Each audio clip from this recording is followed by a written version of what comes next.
12वां अध्याय माघ महात्म्य का श्रवण करेंगे। हम अपने गुरु महाराज जी का अपने इष्ट का ध्यान करते हुए माघ महात्म्य का 12वां अध्याय श्रवण करिए। ओम मंगलम भगवान विष्णु मंगलम गरुणध्वजा मंगलम पुंडरीकाक्षं मंगलाय तनो हरि।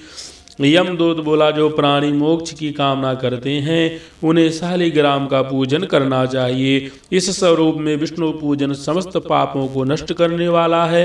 शालिग्राम पूजन करने से प्राणी को प्रतिदिन 10,000 राज सूर्य यज्ञों का फल प्राप्त होता है।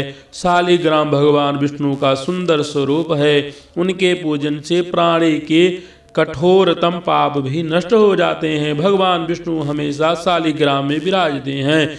इसी कारण यह सर्वविदित है कि जिसने शालिग्राम पूजन कर लिया है उसने समस्त पृथ्वी का दान कर दिया है। अब 12 शालिग्राम शिलाओं के पूजन का फल सुनो। स्वर्ण कमल द्वारा 12 कल्प तक 12 लिंगों का फल एक बार शालिग्राम के पूजन से प्राप्त होता है।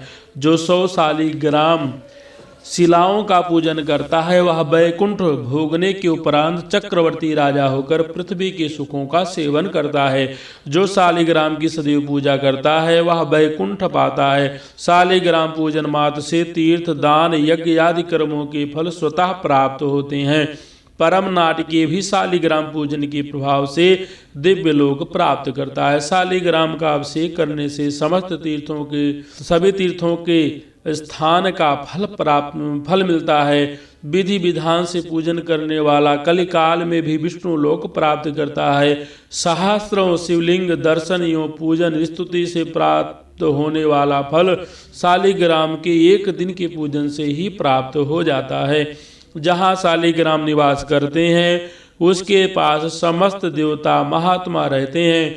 जो शालिग्राम के सम्मुख श्राद्ध करते हैं उनके पितर 100 कल्प तक स्वर्ग में रहते हैं। जो शालिग्राम शिला का जल पीते हैं उन्हें अमृत पान का फल प्राप्त होता है। जहाँ शालिग्राम शिला विराजती हैं वहाँ से 3 योजन तक की परिधि में किया गया धर्म कार्य 100 गुना फल देता है। साधारण जल में माघ स्नान करने से गिरिराज का फल होता है। समुद्र में जाने वाली नदियों में स्नान करने से 1 पक्ष का और सागर स्नान करने से 1 मास का और गोदावरी स्नान से 6 मास का और गंगा स्नान से पूर्ण वर्ष का फल प्राप्त होता है। परंतु शालिग्राम के जल से स्नान करने पर 12 माघ स्नान का फल प्राप्त होता है। इस जल में सहस्त्रों तीर्थों के स्नान से भी अधिक फल प्रदायिनी शक्ति होती है। इस जल को पीने वाला मोक्ष पाता है। यदि इसके समीप कोई कीड़ा तक मर जाए तो वह भी वैकुंठ जाता है। शालिग्राम शिला का दान करने वाला समस्त पृथ्वी दान का फल पाता है। जो शालिग्राम का क्रय विक्रय करता है और सहयोग करता है वे सब महानरक पाते हैं। इसका क्रय और विक्रय निषेध है। हे साधो, प्राणी को भगवान विष्णु की आराधना करनी चाहिए। इसके द्वारा समस्त पाप नष्ट होते हैं।